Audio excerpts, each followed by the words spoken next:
मुंबई का Bandra local station.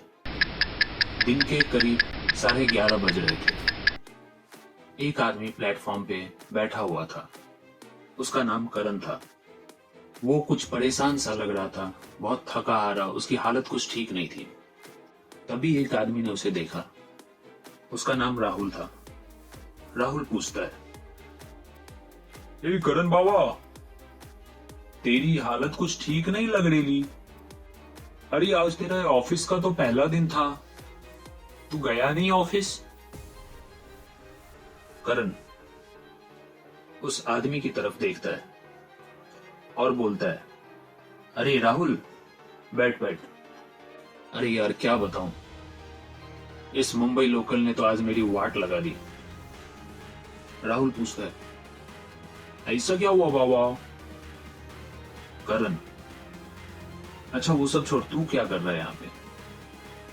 बाबा मैं तो अपने एक फ्रेंड का वेट कर रहा है, उसका ट्रेन आधा घंटा लेट है, तो मुझे भी रुकना पड़ेगा। अपनी स्टोरी सुनाओ ना, क्या हुआ? अच्छा चल बैठ, बताता हूँ क्या हुआ। सुबह तो घर से टाइम पे ही निकला था। सोचा ऑफिस आधा घंटा पहले पहुंच जाऊं तो अच्छा रहेगा, क्योंकि आज ऑफिस का पहला दिन है। लेकिन घर से निकल के जैसे ही ऑटो स्टैंड पहुंचा, देख रहा हूं वहां पे एक लंबी लाइन लगी हुई है। कोई नहीं। यही कोई 35 मिनट लाइन में खड़े होने के बाद मेरा नंबर आया। ऑटो में चौथी सीट मिली। ऐसे तैसे स्टेशन पहुंचा। रिमझिम बारिश हो रही थी। विरार स्टेशन पहुंचते ही देखा प्लेटफॉर्म लोगों की भीड़ से खचाखच भरी हुई है। इतने में चर्च गेट फास्ट स्टेशन पहुंच ही रही थी। आधी से ज्यादा ट्रेन पहले से ही फुल थी। हिम्मत करके चढ़ गया। पहले तो लगा कि फ्री में मसाज मिल रहा हो और मजा भी आया, बट अगले ही मिनट हड्डियों से करकराने की आवाज आने लगी और अंदर के लाइन में धकेल दिया गया। देखा सीट पे लोग 3 की जगह 4-4 की संख्या में बैठे थे, और जहां पे 7 लोग बैठते वहां पे 9 लोग बैठे हुए। कुछ एक की गोद में तो दूसरे दोस्त भी बैठे थे। विंडो सीट पे बैठे महानुभव बाहर की सुंदर महिलाओं को बड़ी आस भरी नजरों से देख रहे थे। देख तब तक रहे थे जब तक वो आंखों से ओझल ना हो जाती या फिर दूसरी कोई नजर में ना आ जाती। मेरे सामने की 6 सीटें, जहां पे कीर्तन मंडली बैठी हुई थी, वो किसी भगवान का फोटो ट्रेन की खिड़कियों पे लगा रहे थे। ट्रेन चालू हुआ।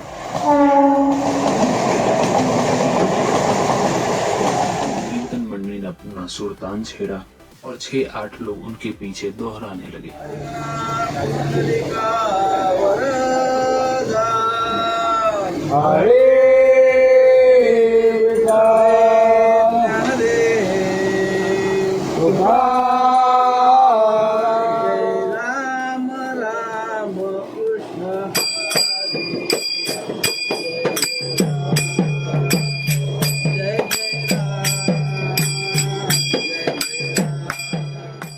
अगला स्टेशन आया।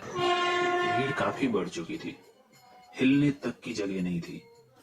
एक कड़ी को दोनों हाथ से पकड़े खड़े थे और एक कड़ी को 2 लोगों ने पकड़ा था। हल्का सा धक्का लगा नहीं कि लोग पीछे से बोलते, ए शाने, गार्डन में घूमने आइला है क्या? हाथ ऊपर करके ठीक से खड़े रहे, नहीं तो देगा एक चमाट। फिर से धक्का नहीं लगना मांगता। पहले तो लगा एक रख के दूं उसको, फिर सोचा छोड़ो जाने दो, खाली पीली मुझे ही ना पड़ जाए। मार खाया हुआ चेहरा लेके ऑफिस जाऊंगा तो अच्छा नहीं लगेगा। कुछ एक लोग फ्री में शेयर मार्केट का ज्ञान बांट रहे थे, तो कुछ पॉलिटिक्स। एक आदमी जो ज्यादा जानकार लग रहा था अपने दूसरे दोस्त से कह रहा था, अदानी ले ले, 1 महीने में 500% जाएगा। इतने में उसके दूसरे दोस्त ने कहा, ए भाई तू रहने दे, जीआरएम बोला था 50% नीचे है। कल भी बीवी मारी। चौथी सीट पे बैठा आदमी अपनी नाक की सफाई में लगा था। वो नाक से कुछ निकालता, उसकी गोलियां बनाता और सीट में चिपका देता। मुझे डर था कि कहीं वो मेरी पैंट में ना चिपका दे, इसलिए मैं उसे देख रहा था। इतने में एक 55 साल के करीब का आदमी, जिसका हाथ मेरे पैंट की जिप में टच हो रहा था। पहले तो लगा भीड़ है, गलती से टच हो गया होगा, कोई बात नहीं। बट कुछ ही समय बाद एहसास हुआ कि वो आदमी आनंद का आभास ले रहा था और मानो जैसे कुछ ढूंढ रहा हो। मुझसे बर्दाश्त ना हुआ और मैं बोल पड़ा, ए अंकल, क्यों अनकंफर्टेबल फील करवा रहा है? घर में बाप भाई नहीं है क्या? उसने मेरी तरफ देखा और मुस्कुराया। बेटा, मुझे इसमें आनंद आता है। मैंने अपनी इज्जत संभाली और थोड़ा साइड घूम गया। वसई आते आते गर्दन की हड्डियां अकड़ गई।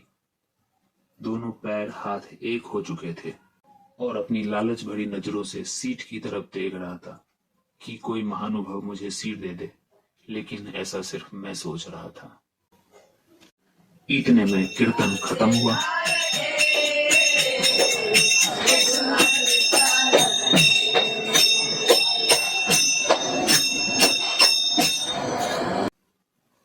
प्रसाद आया।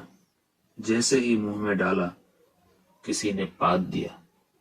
छी, वाहेगुरु, कोनी तरी सोडला, ऐसे कुछ कमेंट सुनाई दिए।